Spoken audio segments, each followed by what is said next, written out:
everyone. Welcome back to another episode of the Australian Property Investment Podcast. I'm your host, Aaron Christie David, and I run a mortgage broking business called Atelier Wealth. We help property investors start out and scale up their portfolios. And on the journey, we're bringing people along that we feel that our clients find helpful. I personally have met a lot of our guests as well. So for me, kind of call that a filter, call that a way for us to find people that I call best in breed. And today's guest, I am very excited because I've had a look at the platform. I've gone through it. We've actually had a client when I've gone through their system and found that we've had a mutual client as well that has had great feedback. And I think that's really opened the door for this type of relationship where I'm like, there is so much value, there is so much benefit as well. And I'm talking about the platform called Haus. And I've got the founder on, Scott Aggett, to join us. G'day, Scott. How you doing? Yeah, really well, thanks. Thanks for having me on. Matt, really appreciate your time. And before I jump into it and I start with the 3 Ps, kind of laying a little bit of the foundation and having learnt about you and your business, 28 years in the industry. So that, spring chicken, I mean, you look like it. On paper, it says a different story. Having owned 3 Bell franchises as well, which says a lot about, I guess, your business growth. And sitting underneath that is decades of experience, and particularly on the other side of the fence, which is I won't say the enemy, but because a lot of potential home buyers, the friction point comes with dealing with the real estate agent, which I think is going to be a big part of our discussion as well. If you're thinking, hey, look, is this more geared towards me buying my own home? Haus do help enable you to build your property portfolio, but a cornerstone of people's in their property portfolio is actually owning their own home. And I think that's probably where the most emotion comes into it. That's probably where the most time-consuming, effort-consuming part of buying a property is. Investing, people look at numbers, they make a decision. Whereas buying with their home certainly has emotion attached to it, because this is where you're going to try and put down roots as well. And the stakes get a little bit higher because we're talking probably about big O numbers as well. So Scott, I want to jump in and say, look, can you just share with us a bit about your 3 Ps, a bit about yourself personally, professionally, and your property journey as well, mate? Sure. Well, you touched on already that I've been in the industry for 28 years or so. That was split up between 5 years as a residential agent in London and probably 15 years in Sydney. Together with my wife, we moved up to the Gold Coast and our 2 small kids about 7 years ago. So we've been up here developing, flipping a few houses. And about 5 years ago, I founded Haus, which is a nationwide performance-based negotiation service. So yeah, that's kind of my family background and my work experience. In that time, I would have done over 3,000 property deals, probably closer to 3,500 these days. So got a really good experience on all sides of the transaction, both as a real estate agent, as a developer, as a vendor, as a buyer. I've personally bought and sold 29 of my own properties. At that time, I've bought and done business overseas in London with property myself, and in Japan, where we've still got some property, as well as obviously here in Sydney and the Gold Coast. So yeah, I feel like I've got a wide variety of experience over those many years. I can add value to clients now. Yes, depth and breadth in that experience as well. I guess your negotiation is probably the biggest part, and we'll come to that when we're having a chat. But one of the taglines, which I think kind of jumped out at me when I was looking through, was buy smarter, faster, and for less.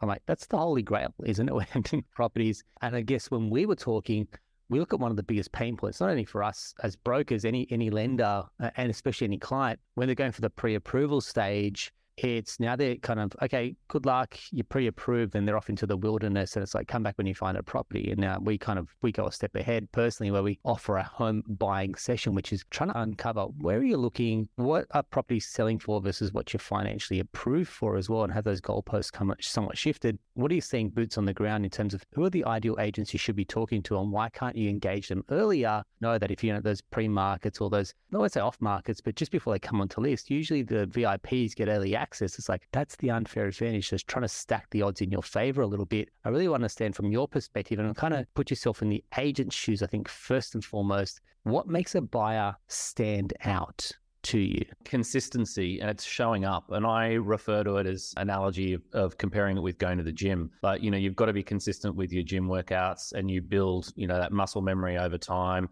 And it's just repetition, and it's repetition as a buyer as well. So you're turning up and being seen at open for inspection. So you're physically there, you build a rapport with them, you can have some sort of relationship with them face to face so they know who you are.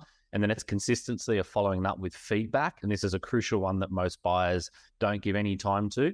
The agent has to do their job. And for the agent to do their job, when they call you back on a Monday or post seeing a property, they need really good quality feedback. If you take the time to give them that energy, and to give them that honest feedback about what it was that was positive or negative for you, not only is that going to help them move you further towards your end goal of finding the right property, or for them to help finding you that home, but it allows them to do their job, and they'll be very grateful for that as well. And you'll get better service out of that client as well. So repetition showing up, repetition on feedback, and repetition staying top of mind so that you can create exactly what you just said, pre and off market opportunities, because up to 40% of listings in Australia sell off market. So the best buyers are getting to the front of the queue to not only knock out their buyer competition, so they're not competing against emotional end users on auction day, for example, or getting caught in that contract bidding race. And also you're seeing a wider variety of choice, which just gives you more options. Yeah, spot on. I think one thing you've said there is the feedback loop. And most, I guess the misconception or the commonality here is play your cards close to your chest. Don't give anything away to the agent. Don't let them know how much you're approved for. Don't let them know what you'd like about the property, because I'll play that angle, for example, as well. Whereas having personally me just sold one of our properties, I was like, what's the feedback like? I want to know what buyers' feedback is. And I often found, to your point around who was the party that was kind of there at the start, who's showing a little bit of interest, I'm backing them. Like, I want them to buy the property because they're the ones that are expressing some interest. I'm not trying to gouge them. We know what the market's going to sell. We know what that property's going to sell for.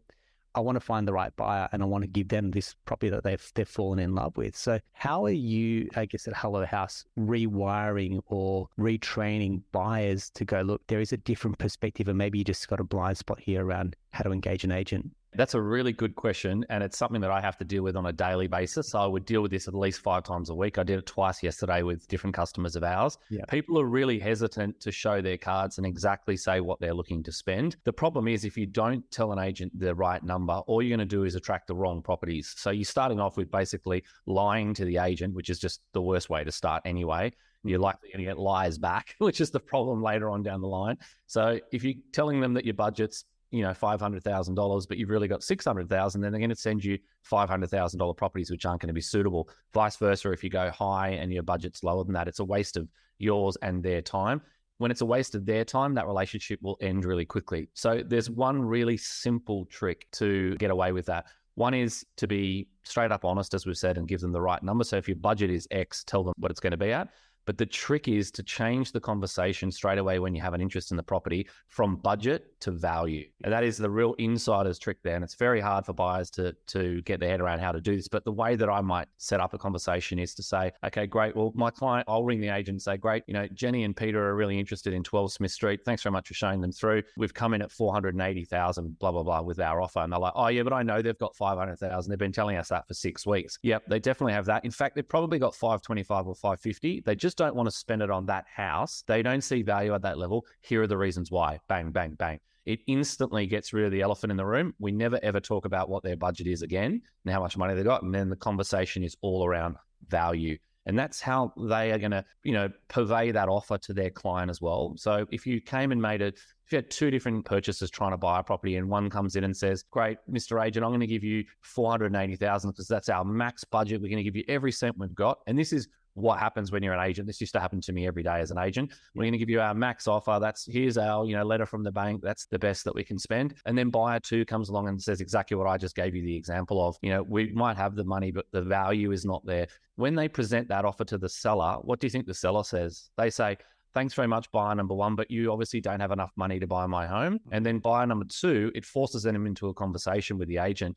Okay, well, they don't see value based on that sale, that sale, that sale. Where does our property sit? What do we need to do to put ourselves in a position to sell? So it's a very different conversation. You're actually helping the agent do their job. I love it. This is the art of negotiation. And you've probably been to your fair share of real estate conferences, and I've been to a few and follow a few of the real estate agent commentators and trainers as well. The art of negotiation is just like next level. I mean, I've seen FBI negotiators come to real estate conferences and speak, right? I mean, we're dealing with trained professionals that understand how to negotiate. I'm not talking about manipulate or squeeze every single cent out of you and make you overpay for a property that you don't want to. But as an intermediary intermediary, as a middle person, they're trained in the art of negotiation. Now, if you're doing this once or twice, 3 times in your lifetime, the style of negotiation changes very, very quickly. I mean, we saw people that were buying properties in COVID sight unseen, going unconditional and paying well over what it was just to simply buy that property. Whereas we're in a very different style of negotiation now as well, which maybe in some markets could lean towards the buyer versus the seller. So this art of negotiation, how do you, because that's effectively your secret sauce as a agent, as Hello House. So how are you kind of imparting all that, bottling that 28 years of experience to go to someone going, you can DIY, so you can do it, or you can do it with us, or we can do it for you. How does that negotiation feed into, I guess, how you deliver for your clients as well, Scott? Well, I think we built a really unique business model because I sat there as an agent watching the rise of buyer's agents in Australia, and I didn't think it was a fantastic outcome for the purchaser who was spending a lot of money on someone that didn't necessarily have a lot of experience doing deals. And I've still got that same problem today. Is there's a rush of new people coming into the industry, or buyer's agents that are winning buyer's agents of the year that have been there for 2 years or 3 years. They just don't have the level of experience in terms of the negotiation part of it. And where the value add for us in the day-to-day negotiation for me is, unless you know what's coming next out of the agent's mouth, or what the percentage chance of what you say is going to work at a particular point, it's really a learned skill that has, I've made lots of mistakes over 30 years and over those many thousands of property deals. And it's not, that's thousands of deals we've done. There's thousands of deals we didn't do as well for whatever reason. So it's just vast amounts of experience to put you in a position to know what to say and when, and that's going to add the value to our purchasers. I think the interesting thing though, going back to what I said at the start here, is the model that we designed was empowering people to go out and find their own property, because 97% of Australians are already doing that and have been doing that for generations. So we feel that the buyers are capable if we give them the tools and skill them up to go and find their own property. But where they get murdered is at the negotiation stage, right? Because that is that learned skill that takes tons and tons of practice. The average Australian buyer only buys every 10 or 12 years. You're not going to get that level of experience. The other problem is when you're competing against a skilled negotiator, it's very easy for me as the agent to say, congratulations, Aaron, you just won, you out-negotiated the other party or whatever it is, and you think you've had a win because I'm trained to make you feel like you've had a great experience, but you may have just overpaid by $150,000 and you're the only bidder. Yeah. So people think they're really good negotiators in Australia, but they just don't have that level of experience to understand. So we think empower them to find the property, give them those tools and skills, and then we can add that value in the negotiation stage. Well said. So you talk about tools and skills. Let's just go there for a second, which is the Hello House platform. Having gone through it, our team's looked through it as well, which I think is fantastic. How are you enabling people to go on this journey for you, and what type of tools, resources, what can they expect as, jumping on the Hello House platform, mate? Yeah, well, we created a first of its kind buyer course last year called Get Buyer Ready, and that's broken up into 44 easy learning lessons that are around 2 to 4 minutes long. And it's based around the 4 principles of how to find, analyze, negotiate, and transact property in Australia. So it's a warts and all, nuts and bolts, brain download from 30 odd years in the industry. And it really shows people how they can use these simple tricks and tips along the way at no cost to give themselves skills to fast track their buying process without rushing, which is really important. It's not about going fast, but it's about moving with speed. You don't want to rush these things. So I think those simple tools like that we've been able to teach people will give them confidence to go out there and find their own property. I think it all starts with really being honest with yourself and starting with a shopping list that actually exists, and that you're going after property in a core area rather than a really wide net. Because a lot of advice that's out there is, okay, throw the net really wide and start looking and then kind of narrow that down. But I go the opposite way and start with a really tight net and work your way out from there. And I give all the reasons in that course as to how to find property effectively and how to be honest with yourself about what is a must-have and what's a nice-to-have. And how do you make that distinction between must-haves versus nice-to-haves? So I think some parts for people, especially if you've been buying for a little bit, you go, these are my non-negotiables. And buying as a couple, you then have, and this is what I say, sometimes the buyer's agent becomes that real mediator, because but one person says, look, this is what I really value, and the other person says, I really value this, and you can't buy off 2 different blueprints, mesh those together to make sure that we get these non-negotiables on a page together, versus these are those things that maybe could negotiate. And maybe people, that's where they get caught up in I don't like the color of the paint, for example, the flooring, man, that's an easy fix, versus we always go back to our non-negotiable. So how do you, and this maybe steps into that buyer's agency that type of work that you do, going, how we engage on a granular level as well? Yeah, so we have a spreadsheet where people can basically pick and choose what they want. So we give them all the options available to them, but we drill it down to We like to have 5 must-haves and up to 3 nice-to-haves. And really, you want to start for me is, what are the most important things? Are you buying within a particular school zone? Do you need to be near a transport location, like a train station or a bus stop or whatever it might be to get to work? Do you want to be near lifestyle, like a park, a beach, whatever it's going to be? So that's going to define the postcodes. And ideally, it's 1 to 2 suburbs max. It depends where you are in Australia. Some suburbs are vast and there's not much turnover. It might be acreage, but typically speaking, it's 1 to 2 suburbs max. So you've got your 2 suburbs. Then what are you buying? You're buying a house, a townhouse, a unit, whatever it might be. So there's a very distinct asset class. Then you're going to go to bedrooms and bathrooms. So if it's a 4-bedroom house that you absolutely need, but a 5-bedroom house is a nice to have, then it's a 4-bedroom house is what you're searching for. And in the nice to haves, that's a bonus because it's just going to be bigger, right? And then you're going to have bathrooms, and then you might have, whatever's most important to you. Is it unrenovated, fully renovated, turnkey, brand new, whatever it is? That's kind of making up your 5. And you want to have budget, as we've discussed as well. So you want to have a firm budget. Once you do that and you send that out to agents, they're going to have a very specific view of what you're looking for, Aaron. So they'll know that when they go to a listing presentation or they're working their database during the week and they keep getting notifications from you that you're looking for this very specific style of home, it's going to be top of mind for them because not many other buyers are actually going to that level of detail and aren't that consistent by doing it weekly without, dropping the ball. And you'll find that creates opportunities. And that's the right way to start the search. We find if you watch that market for 4 to 8 weeks, and I advise people that they should be seeing up to 50 properties before they make a decision. Yeah. That's physically inspecting those properties as well. Then it's very hard to get ripped off because the prices people are paying in real time. You know how long it takes to replicate that asset. So if you miss an opportunity, is it going to be 4 weeks to find another 4-bed in that postcode in that school zone? Or is it going to take 3 months? That's going to drive how hard you go when you're making an offer because there's that fear of loss. Okay, well, I know if I go too low here, I miss it, then it's going to take me months to find another one like it. The market might be moving up or down or whatever it might be. So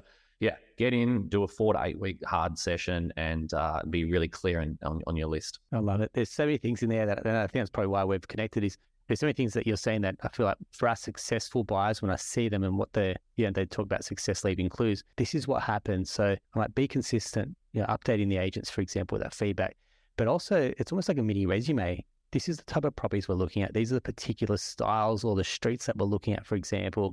So when they're talking to potential vendors where they're going to sell for, it's like, I've already got the perfect buyer in mind. Correct. That's exactly what happens. Because you've just stood out in a cluttered sea going, we are the buyer. And so that level of consistency, think about a resume. If those great resumes that come across our desk, you're like, this is the right person because they tick. And I don't have to, it's not a hard sell for me anymore. It's a great level of engagement. And the other one you mentioned there is hound the pavement. And it's amazing how many people get pre-approved. They're on a 3-month window and then they've got to start the search from like this standing start versus some momentum in their search from like, have you been out to a few auctions, for example? Have you pounded the pavement just to get a feel for like what's online versus what the actual property looks like in real life as well? Absolutely. That's one of the biggest issues. Around searching. Yeah, keep going. Yeah, I was just going to say that's one of the biggest issues. Like clients will say to us, I've got 2 properties to see this Saturday. I'm like, well, if you're truly watching Surrey Hills, for example, in Sydney, there is more than 2 properties that are open for inspection that are going to be close to what you're looking for. So if there's 8, see 8, because you want to meet those 8 agents, you want to be active there and you want to see the difference between what it looks like in real life versus what it looks like in digital imagery that's been perfectly manicured for marketing by the agent. And people are making buyer decisions based on what they see online, and it doesn't replace boots on the ground, as you just said. Like, you've actually physically got to do the work. But if you do that in a very short time frame, it's not actually that much of a drag. And then you limit the chances of overpaying and overspending. You hit the nail right on the head. You said auctions. We advise all of our clients to watch every auction in real time because they can see the level of buyer depth. They can see where those buyers drop off in the pecking order, and they can see where the vendor's expectations are on price. Yeah. So that gives them an idea when they find another property that they might like. They've got an understanding of, well, hang on, there's no point lowballing here because I know there was 4 people that were underbidders on Saturday afternoon for a similar home. They're likely going to be interested in this house as well. So you'll need to make a quick decision. You'll have to have confidence around price, and you'll need to offer, at a fair range. And we coach our clients. I've used a trick for many years that I offer 95 to 97% of the way towards where I believe market value sits. And it's a very specific reason why I do it. If you lowball and you make an offer, you're going to learn nothing. The likelihood is you'll be turned away. Okay. If you're turned away, you've then got to start bidding against yourself. So you're putting more and more money on the table, and the vendor just thinks I'm more likely to say no because every time I say no, they come back with more money. So you don't want to get caught in that game where you're bidding against yourself. You don't want to get caught in the game where you learn nothing from the offer in terms of where the vendor's motivated to sell. So work out where market value is and then offer 95 to 97% of the way. The reason I do that is the first offer goes very close to buying it and sometimes does buy it. And if you don't buy it with that first offer, you typically get a counter offer from the vendor and you know exactly where you need to be and you can make a decision whether or not you want to go that next step further.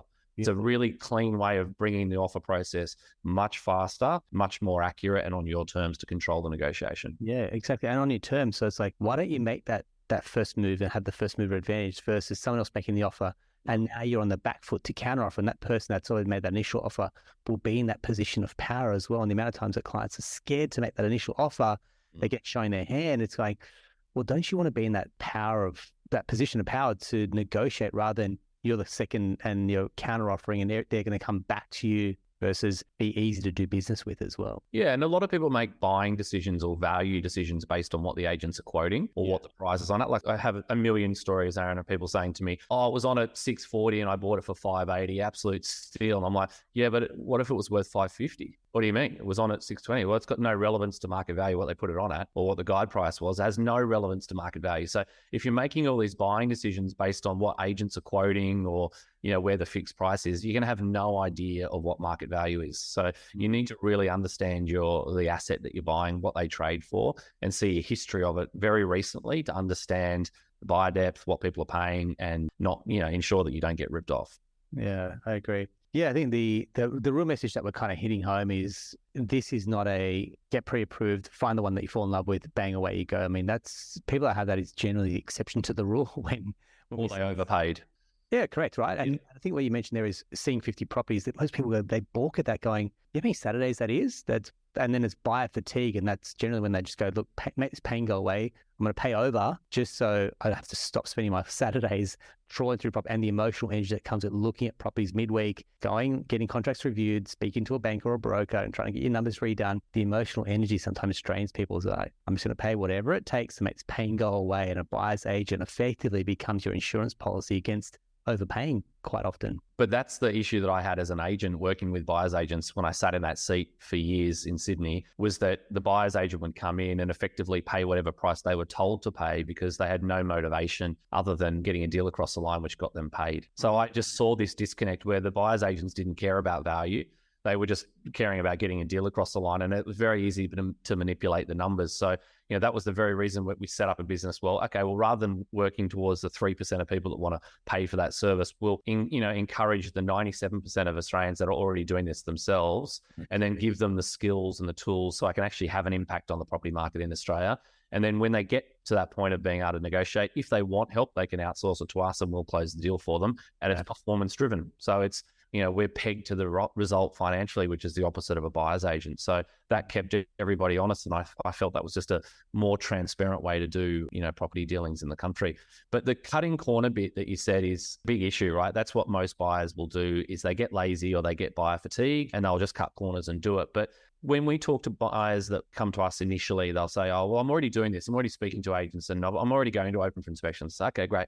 How many times, how many touch points have you had with the agents? Oh, I sent an email once to them to say, this is what I'm looking for. Okay, once. Well, as an agent, they might meet 200 people a day, on a Saturday. So they've forgotten you already. It's irrelevant because lots of people send it once and never, ever do anything about it. They don't know how genuine you are. They don't necessarily see you open for inspections. So it's about showing up and being consistent more than once.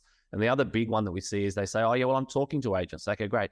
How many agents are you talking to? Oh, 4 or 5, the 4 or 5 big ones in my area. Okay, great. Let's look back at the last 3 months of transactions for the asset type and price point you want to buy. So if you want to buy a 3-bed house for 500 grand, in the last 12 weeks, how many agents sold those houses? Well, I wouldn't know, maybe 6 or 7. Okay, great. Well, let's go back and look at it. Typically, it's like 40.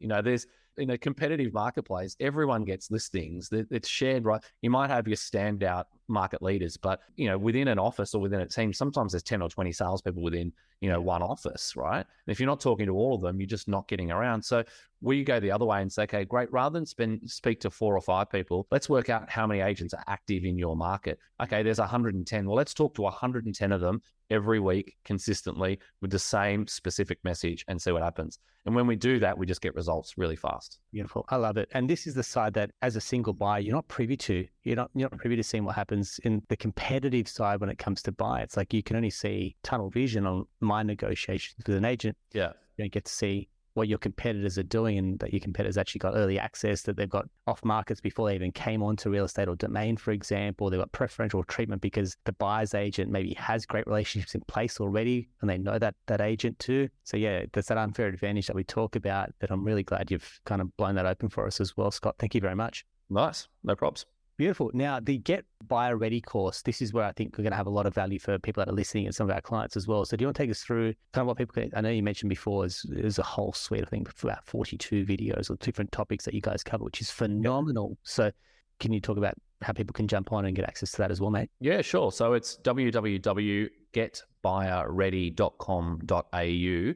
And all of your audience and all of your customers have got a special code, which is AWGBR for Get Buyer Ready. So AWGBR. So people go there, they'll go to that landing page where it's going to spell out with a few introduction videos exactly what the course does. And I think it's probably 3-hour commitment, and you can watch it in video or you can just do it in written form. But there's a lot of examples there. We've got, different spreadsheets and downloads and things for each of those 44 courses. So people will get, things like open for inspection checklists and how to set up your buyer shopping list and all those things as well. So we've really built it all out for people that it's a one-stop shop for them to get educated and be able to apply those skills as they learn them on the run.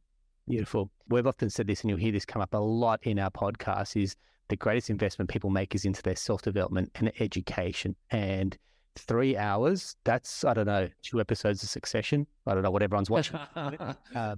Think about it. How much are you spending on this property in Sydney? You're spending upwards of $1 million, sometimes $2 million for a lot of our clients. 3 hours, what's your hourly rate to try and save a few $100,000? I think that's a fair trade-off when it comes to time. And the course doesn't cost anything. Like, come on, let's reshape the way we're looking at this as well in terms of time and investment. And then the ability then to connect with one of your buyer's agents there, Scott, I think is a great time return on investment, mate. So I want to say thank you very much for sharing. No, that's okay. Well, they'll get a strategy session out of it as well. So if nothing else, they'll get a really good inside running from us to coach them on what they need to do next to get the most out of that course. And I agree with you. Education is key to it. We always say the same thing, that educated buyers make better buyers. So we're on a mission to educate as many people as we can. How good's that, mate? Thank you very much. Really appreciate your time. Pleasure. You guys are doing it. Hello, Haus, mate. So look forward to getting you on in the future and seeing how things are progressing for you guys as well. Thank you. Thanks for your time. Cheers. Awesome. Appreciate it. That's a wrap for another episode of the Australian Property Investment Podcast. We will include all the details for the Get Buyer Ready course and Hello Haus if you want to connect with the team there as well.